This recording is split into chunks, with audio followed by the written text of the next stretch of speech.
Okay, hi guys, it's Lynn again. So I wanted to hit on continuity in calculus involving piecewise functions real quick. You're going to hit continuity pretty much immediately after limits. So wanted to highlight this. With piecewise functions, this is my abbreviation for functions.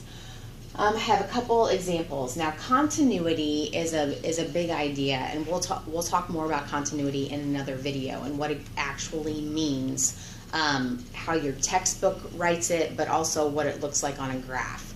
But for this video, I just want to teach how you approach a piecewise function. When they're asking about the continuity, they'll say, is the function continuous at some value of x? And the value of x that they always ask about is this important value over here.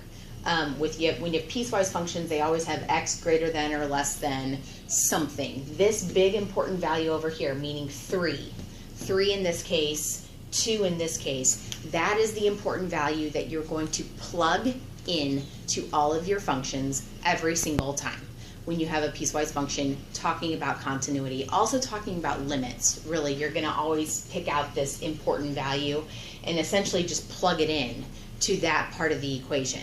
So let's go ahead and do that, and I'll show you how you're going to evaluate this. So if we want to know if this function, this top function here, is continuous at x equals 3, question mark. All we're going to do is we're going to take this x value and plug it in for x in the top and also in the bottom, and see what you get out. That will basically be a y function. So when we do that here, we're going to have 3 squared minus 2, which is 7. Okay? When we do that on the bottom equation here, we will have 10 minus 3, again we're plugging in 3, which is also 7.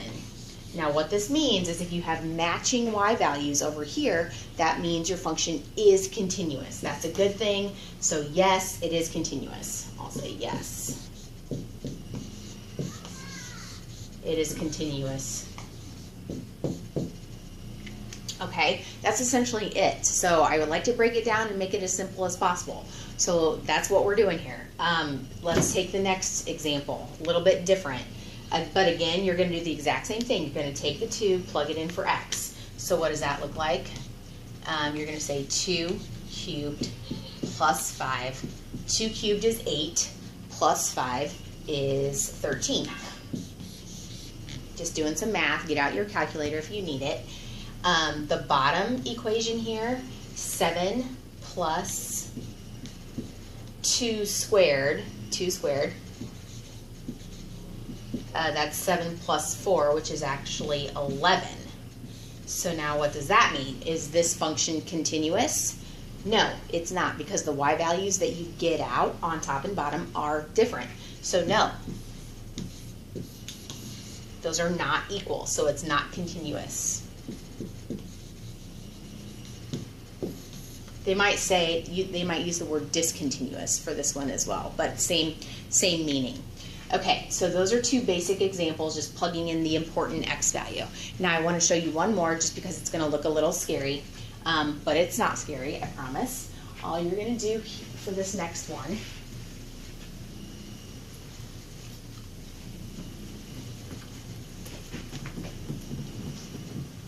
looks a little overwhelming just because it's a 3-part thing. So if we say f of x equals 17 minus x squared, then 8,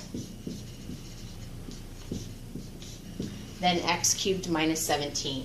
For the top one, we're going to say x is less than 3. The middle one, we're going to say x equals 3. The bottom one, x is greater than 3. So you can see what the important value is. That's the value they're going to ask us about. Is at the value x equals 3. Is it continuous? So we're going to do the exact same thing, only 3 different places. So in the top, plugging in 3, we'll have 17 minus 3 squared. So that's 17 minus 9, which is 8. in the middle. Notice in the middle we just have f of x equals 8. We don't have any x's there. So what does that mean? We don't plug the 3 in anywhere because f of x will always just equal 8. Always equal 8 in that case. So bingo, we're done. No math required there. The bottom, so far we have 8 and we have 8. So we're so far so good on the y's matching. The bottom, we're going to have 3 cubed minus 17. Now 3 cubed, use your calculator if you don't know it off the top of your head. That happens to be 27. 3 cubed is 27 minus 17. That actually equals 10. So is this function continuous at x equals 3? And the answer is no, simply because the y values, all 3 of them, do not match. And all 3 of them would have to match in order for it to be continuous. So this is a big fat no. Not continuous. Okay, so hopefully that helps. Again, the piecewise functions just look a little overwhelming, so I wanted to give you some helpful hints on that. No big deal, you're just plugging the x in. So let me know if that helps. Thanks.